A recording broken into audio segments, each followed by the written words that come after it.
The individuals who are responsible for the post-election violence of 2007 are now at the helm of leadership in this country.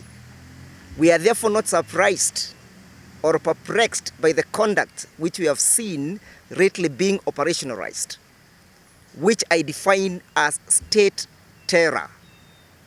It is not possible that places of worship can be demeaned in the manner in which Mr. William Ruto's administration and regime has done. Again, places of worship must remain sacred, must be respected. A church must be respected, accorded the same dignity a mosque is accorded. Churches must be accorded the same dignity a Hindu temple is accorded. A church must be accorded the same dignity synagogues are accorded. That is a bare minimum expectation of our constitution.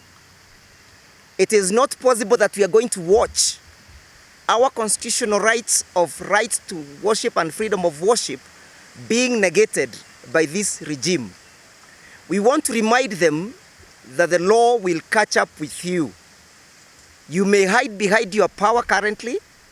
You may hide behind your guns, behind your tear gas, but time is coming when the law shall catch up with you.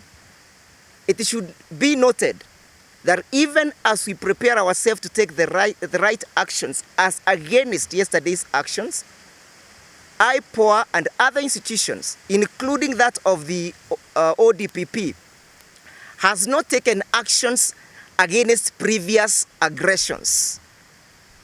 It has not taken actions against Mr. Koome, Jeffat Koome, the former IG, for the actions and transgressions that were committed under his watch.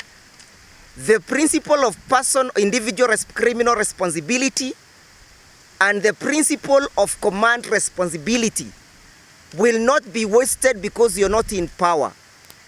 Whether you're in office or you're not in office, we will come for you.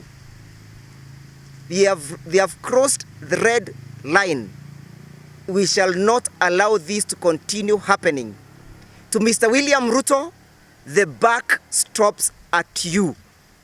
It is your militia groups, it is your police force for which you pride yourself as the commander-in-chief that is responsible for these aggressions.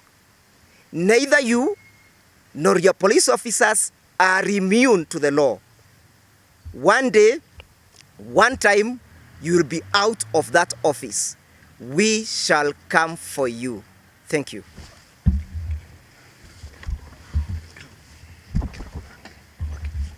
Wananchi hawana imani na serikali sababu the police officers ambao wako na responsibility katika katiba yetu to protect life na ku protect property, hao ndio wamekuwa katika frontline violating the same human rights they are supposed to be protecting.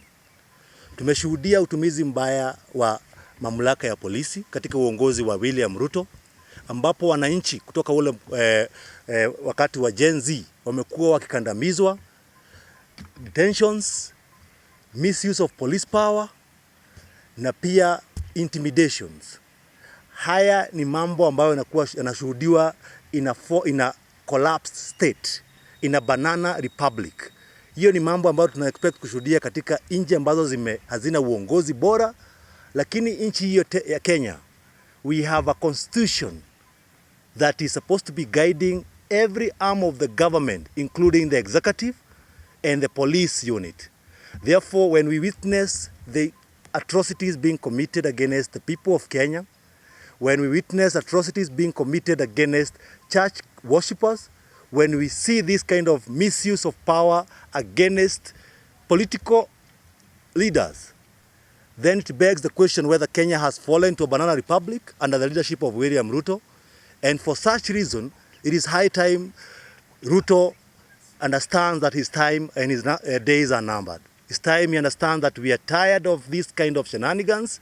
Na hii nchi yetu haita happen the same way we saw happening in Uganda, where violence was being met to oppositions. We saw it happen in Tanzania. They need to know that Kenya is different. Ruto need to know that Kenya is different. Kanja need to know that you have a command responsibility. Na sisi kama mawakili hatutalala, tushaanzisha petitions kadhaa wa kadha to ensure that all those officers responsible wametolewa katika hizo viti zao na wamechukuliwa hatua ya kiserikali. I would like to talk to the people of Othaya, specifically those people who were in charge yesterday. As lawyers, we will not stop at this point. We are engaging you. We will be reaching out to you so that we get the materials that we need. All those people with videographic evidence, photographic evidence, or anything that they witnessed yesterday, kindly keep it safe and share with us. We'll provide channels through which we'll be getting that evidence so that we go to court and get a remedy. There is a remedy for such kind of violation. We saw children who were tear gassed. We saw old women, we saw women, very innocent people who had gone to church for spiritual nourishment. But what did they get? They got tear gas nourishment. And that is not what a church is there for. So, the policemen and those other people who are involved in causing havoc will come after you. And I would urge our police officers, just look around. After every such situation or even other violations, a police officer remains alone. They stand alone in court. So for those officers who have already been recorded, there is photographic evidence, there is video evidence, you will find yourself alone. So being in the police force will not protect you. We know the agenda of this government. The agenda of this government is to intimidate our people after a realization that they cannot force them to support the government. They want to intimidate you. They want to cause voter apathy so that they can curtail exercise of your democratic rights as we head towards the 2027 election. I talk straight to our people. There is a trend where certain communities are being systemically targeted. The whole of the country is concerned. This is the trend that happened in 2007. We cannot allow it to happen.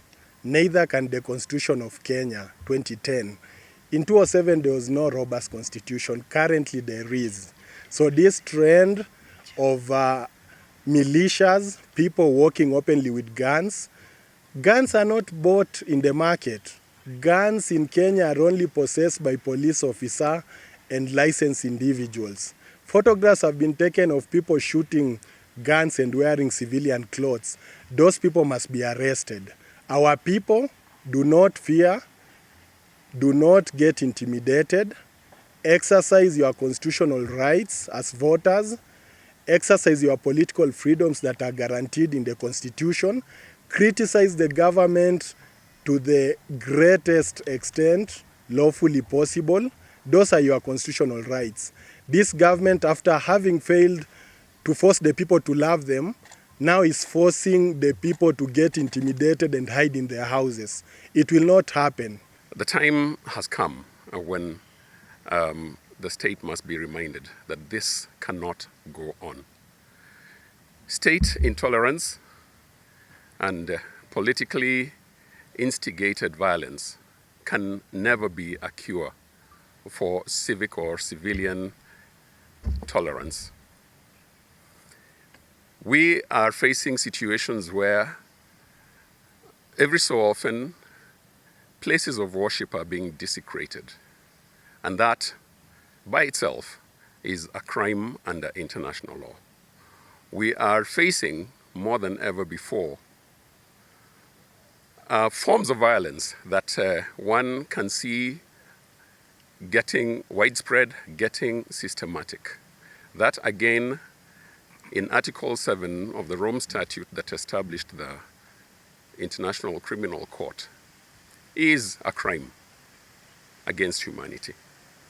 And those who are behind the violence that we have so recently witnessed, and which we have over the last 3 or so years witnessed, need to be warned that the wheels of justice may grind slowly, but they grind fine. There are those who think that international criminal justice has lost its relevance.